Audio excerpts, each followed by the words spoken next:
We want justice. We want Justice. We want Justice. We want Justice. We want justice. We will bring Justice. We will bring Justice. We will bring Justice. হোক প্রতিবাদ, হোক প্রতিবাদ, হোক প্রতিবাদ। আমরা এখানে সকলে এসেছি ব্যারাকপুর থেকে। অবশ্যই আমি সকলের কাছে হাত জোড় করে আজকে ক্ষমা চেয়ে নিচ্ছি। আমি জানি না আমার বাংলা কত ভালো কত খারাপ, এখানে আমার বলা উচিত কি উচিত না সেটাও আমি বুঝতে পারছি না।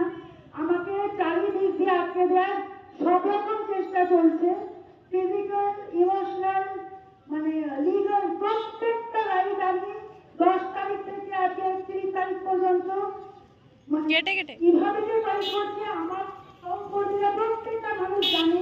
ওরা আমার পাশে 100% রয়েছে। আমরা 4-5 জন খুব বিচ্ছিরিভাবে পরিবার থেকে টেনে নিয়ে যাওয়ার চেষ্টা করছি। এটা কি আমাদের প্রাপ্য?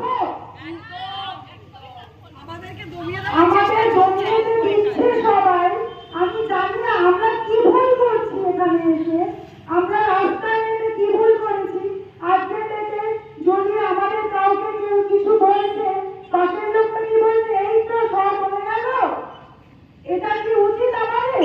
আমরা কেন এত বলার চিৎকার করে করে সকলকে একত্রিত হওয়ার নিবেদন করে বারে বারে রিকোয়েস্ট করছি, আমরা কি ভিক্ষে চাইতে নেমেছি রাস্তায়?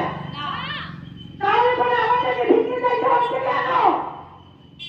আমি এটা সত্যি সত্যি সকলকে জিজ্ঞাসা করছি, এটা আমাদের সবার একসঙ্গে হওয়া উচিত, প্রত্যেকটা মানুষের প্রতিবাদ হওয়া উচিত।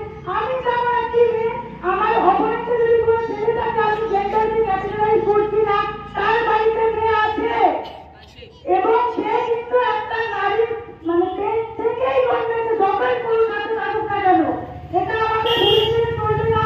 এটা আমাদের মায়েদের জন্য লড়াই, বোনেদের জন্য লড়াই, মেয়েদের জন্য লড়াই, এমনকি আজকে থেকে বউয়েদের জন্য লড়াই। বউ এবং গার্লফ্রেন্ড, তাহলে আপনারা কেন আসছেন না? আমরা কেন একা একা প্রতিবাদ করে যাচ্ছি? আমরা কেন শেষ নই? 9 তারিখের জিনিসটা আজকে 31 তারিখ পর্যন্ত টেনে নেওয়ার প্রতিবাদ করার ইউনিভার্সাল প্রতিবাদ হওয়ার পরেও এতগুলো রেট নেমেছে, এতগুলো বেড়েছে, আমরা কেউ চেষ্টা করছি না। এটা কেন হচ্ছে আমাদের সাথে? আমরা কতটা আসছে যেখানে মিছিল শেষ করে বাড়ি যেতে পারছি না।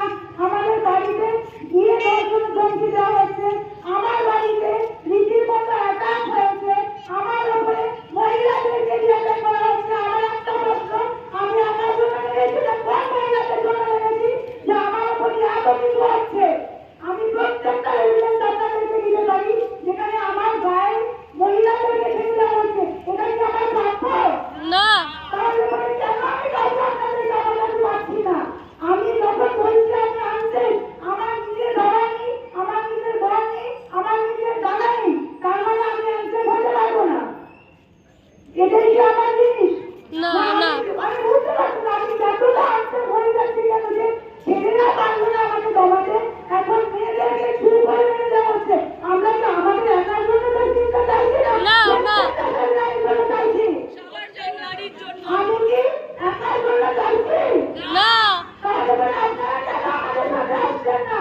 আমি কেন একা ফাইট করছি? আমি কেন আমরা এখনো হতে পারছি না? কারণটা কি যে আমরা এখনো আমরা হতে পারছি না? এটা মেয়ে দিনের বাচ্চার লড়াই নয়, এটা আমাদের সকলের লড়াই। আপনাদেরকে প্লিজ সত্যিটাকে একসেপ্ট করতে হবে। আমরা কোনো পলিটিক্যাল নই, আমরা ভায়োলেন্স নই, আমরা জাস্ট আমাদের অধিকারটাকে ছিনিয়ে নেওয়ার চেষ্টা করছি। এটাকে ভুলভাবে নেবেন না। আমার সবার কাছে একটাই অনুরোধ, আমরা নেমেছি আনতে ফিল করি বলে নেমেছি, সেফটিটা চাইছি আর কিচ্ছু চাইছি না আপনাদের কাছ থেকে।